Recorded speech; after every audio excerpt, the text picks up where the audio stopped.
Kung magkaroon ng pagkakaalit ang mga tao, at sila'y dumating sa hukuman, at sila'y hatulan ng mga hukom, ay kanilangang mamatuwirin ang may matuwid at hahatulan ang salarin. At mangyayari na kung ang salarin ay marapat paluin, ay padadapain siya ng mga hukom sa lupa, at papaluin sa kanyang harap, ayon sa kanyang sala na may bilang. 40 palo ang maibibigay niya sa kanya, huwag niyang lalagpasan, baka kung siya'y lumagpas, at paluin niya ng higit sa mga ito ng maraming palo, ay maging hamak nga sa iyo ang iyong kapatid. Huwag mong lalagyan ng pugong ang baka pagka gumigiik. Kung ang magkapatid ay tumahang magkasama, at isa sa kanila'y mamatay, at walang anak, ang asawa ng patay ay huwag mag-aasawa ng iba sa labas. Ang kapatid ng kanyang asawa ay sisiping sa kanya, at kukunin siya niyang asawa, at tutuparin sa kanya ang tungkulin ng pagkakapatid ng asawa. At mangyayari na ang panganay na kanyang ipanganganak ay hahalili sa pangalan ng kanyang kapatid na namatay, upang ang kanyang pangalan ay huwag mapawi sa Israel. At kung ayaw kunin ng lalaki ang asawa ng kanyang kapatid, ay sasampa nga ang asawa ng kanyang kapatid sa pintuang bayan, sa mga matanda, at sasabihin, ang kapatid ng aking asawa ay tumatangging itindig ang pangalan ng kanyang kapatid sa Israel. Ayaw niyang tuparin sa akin ang tungkulin ng pagkakapatid ng asawa.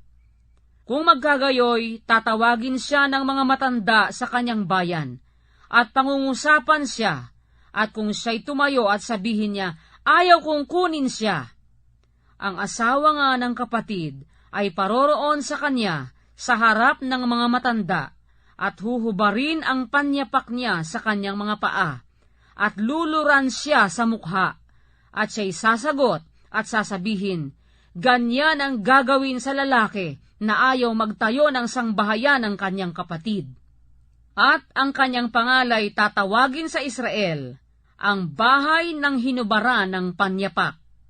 Pag may 2 lalaking nag-away, at ang asawa ng isa ay lumapit upang iligtas ang kanyang asawa sa kamay ng nananakit sa kanya, at iniunat niya ang kanyang kamay, at hinawakan niya ang mga sangkap na lihim, ay iyong ang puputulin ang kanyang kamay, ang iyong matay huwag manghihinayang. Huwag kang magkakaroon sa iyong supot ng iba't ibang panimbang, ng isang malaki at ng isang maliit.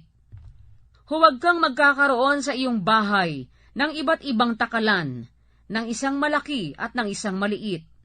Isang tunay at tapat na panimbang magkakaroon ka. Isang tunay at tapat na takalan magkakaroon ka, upang ang iyong mga araw ay tumagal sa ibabaw ng lupaing ibinibigay sa iyo ng Panginoon mong Diyos. Sapagkat yaong lahat na gumagawa ng gayong mga bagay, sa makatuwid bagay, yaong lahat ng gumagawa ng di matuwid, ay kasuklam-suklam sa Panginoon mong Diyos. Alalahanin mo ang ginawa sa iyo ng Amalek, sa daan, nang ikaw ay lumabas sa Ehipto, na kung paanong sinalubong ka niya sa daan, at sinaktan niya ang mga kahuli-hulihan sa iyo, yaong lahat na mahina sa hulihan mo, nang ikaw ay pagod at pagal, at siya'y hindi natakot sa Diyos. Kaya't mangyayari, na pagka binigyan ka ng Panginoon mong Diyos ng kapahingahan, sa lahat ng iyong mga kaaway sa palibot, sa lupain, na ibinibigay sa iyo ng Panginoon mong Diyos na pinakamana, upang ariin, ay iyong papawiin ang pag-alaala sa Amalek sa silong ng langit. Huwag mong lilimutin.